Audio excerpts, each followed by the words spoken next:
Okay, chatting with Scotty. Yeah, so Amiga. And the direction that they're taking at the moment. Well, I tell you regarding, there's been a change of management, I think last year. They've got a new CEO. New CEO. Look, I got to tell you, Scotty, it's interesting. In that interview, that's the Hodinkee interview, Well, so Hodinkee did an interview with the new CEO. Yes. Amiga CEO. And the guy said that the goal... Well, let's read it word for word. Read it. That's what he says there. He says there. And it's interesting. Your predecessor's goal, so the previous CEO's goal was always very clear, to catch up and overtake Rolex. Will yours be different? And he says the goal is always the same, but the point is to have the biggest following, not the highest number of sales. So I think what that means is more boutiques, more boutiques at full retail, less cheaper models. Well, the alarming thing there, though, is that the goal is always the same. To beat Rolex. So they're not going to change. They're going to keep it the same. But I got to tell you something. You know, it's interesting. They were interviewing Terry Stern from Patek Philippe. Yes. And actually, no, this wasn't an interview. I was talking to Ariel Adams, and this is from a blog to watch, and he told me, I think he had a talk to Terry, or he saw an interview, and he said, "Oh, who do you admire most?" Sorry, this was Jake Ulrich. I think this came from. Sorry, Jake Ulrich from Jake's Rolex page. And he does some great articles and stuff on Rolex, doesn't he? He does. Jake does. He really gets into the history. He does. Yeah. He does. But Terry Stern apparently said the person we really admire is Rolex. Like Rolex, even though Rolex and Patek are at different areas of the market, they're both luxury watchmakers. And you could say Rolex is going for more volume. Rolex apparently, I think they turn out about 800. Someone told me they've turned down from 1 million. They don't release official figures, but they're kind of going to a strategy where they want to really have less retailers selling their product, but they want to have more high-end sales. Is this while sales are down at the moment? While the watch market I don't know if Rolex down sales are really down. No, Rolex that's why. So do they? Instead of lowering their prices, do they just cut back on the production? I got to be honest with you. You got to remember too, Amiga. Like you're saying to me, the goal is to beat Rolex, right? But the old goal, they were quite cheap. Amigas were cheap. You know, they were competing against Tag Heuer. You know, I remember in the 80s, Wallace Bishop, a Brisbane low-end, mid-tier retailer, he had Amiga Seamaster Quartz, little one, for $150. That was the special, reduced from 350 to... And I thought, geez, I bought one. I remember as a kid. Amiga were always a mid-tier brand? They're not really... Well, the funny thing is, in the 1960s, they were really better than Rolex. You think about it, okay? Really? Well, they had the Speedmaster, right? Which was a hugely great watch. The Daytona wasn't really as good. The Daytona was never a success. You know, it was only when the 80s came that everyone wanted these Daytonas. I don't know, Rolex were very innovative during that time. I mean, they had from the mid-50s, the Sub. Yeah, but hang on a minute. Amiga had the Pro Prof. The 60s, 70s. They had some amazing dive watches. The Amiga 300, you know, that classic... Yes. The Amiga 300, that was always a great sort of watch. Was the British Navy using... Was it the British Navy, or there was a... I thought it might have been we're using the the Omega Seamaster as their official diver. I could be wrong there. I could be way off. Sure, but the thing is, you got to remember, in the 60s, Omega had a really great line of watches.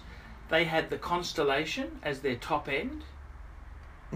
See, the Constellation has really dived a bit because it was too smallish. You know, like Rolex had the day date. Yes. See, you go back to the 60s, the day date was, nobody saw or heard of it because it was so dear. People, it wasn't really a huge... See, I'm not really into vintage seller. pieces, so I'd be interested to know what was the official lineup of Omega back in the 60s. So, Constellation, that was their dress piece.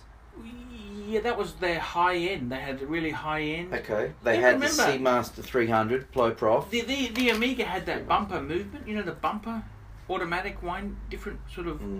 They had some fantastic quality pieces. Omega, to be honest... The DeVille didn't exist back then, did it? Yeah, they did, but you got to remember too, in the 70s, okay, let's not go back 60s, let's go 70s, right? Yes. Before the quartz explosion, Omega had the Speedmaster, they had the Mark II, they had the Pro Prof, they had the Seamaster, the 300 meter type diver. They really had some fantastic watches there. Now Rolex's big things was the Datejust. That sort of in the 1970s, that became very popular, the two-tone. The day date was always expensive, but it was sort of, you know, it was a very... Omega had solid gold things. They had those tuning, you know, those really noisy quartz watches that came out in the 70s. What really killed Omega was the quartz revolution. That almost killed Rolex as well. You know, that I mean, it didn't kill... That scared the Swiss industry. Should they have sold out the Swatch? I don't think they had a choice. They were really having a rough time. Well, a lot of those manufacturers were having a lot of rough time. Breitling went bankrupt. Breitling went bankrupt, and they were non-existent for a period of time, or they'll always in operation, but just on a smaller scale. Well, they sold the Navitimer to Sing. Heck, okay. That's how desperate they things were very bleak. Omega was always a huge brand, but they went very down market. Remember Tag Heuer? Heuer itself, so before Tag Heuer, it was just Heuer.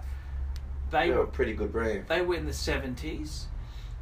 They had the Monaco, which was their square chronograph. They had things like the Ortavia. They had many cool things.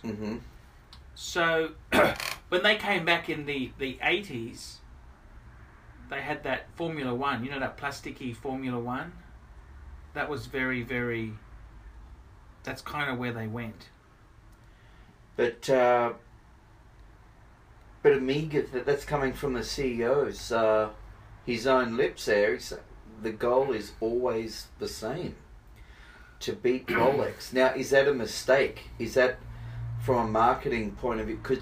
Should they just focus on themselves? It's a bit like the car industry bring out great watches, saying you want to beat Mercedes.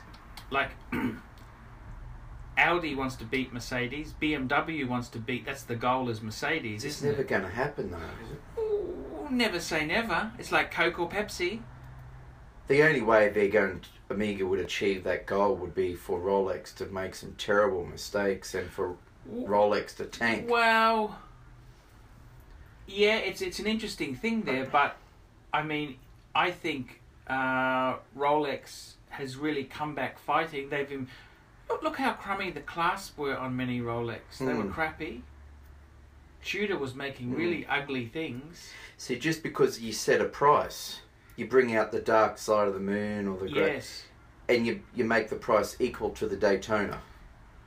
or more expensive in some cases, perhaps. I'm not sure. That doesn't make it better than No, Rolex, does it? Doesn't make it better at all. Or No, setting a Planet Ocean the same price Yes. with the sub, or does that make it equal to?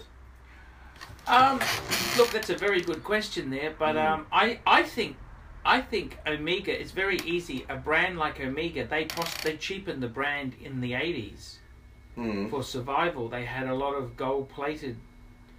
They put Seamaster on things that weren't. It's a bit like IWC here making their engineer's watch now a bit of a racing, a motoring sort of sport watch, which the Ingenieur was supposed to be anti-magnetic. It's like the Milgauss, wasn't it? That's what the whole point of the Ingenieur was, wasn't it?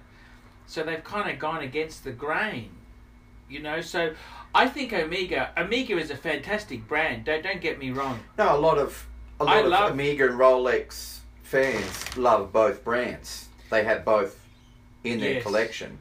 Yes. And they dearly love and cherish both Omega and Rolex. I just, from the comments, reading that video, just some of the, even Omega fans, you know, they're saying they just wish they would forget Omega, just to forget about Rolex and just focus on... But that's such a big target in the watch industry. Rolex is one of the best known brands in the world. Like it's one of the best known brands, not watches, cars, watches, everything. So if you said Rolex would be the most recognisable watch brand in the world, you'd certainly say Omega would be second then, wouldn't they?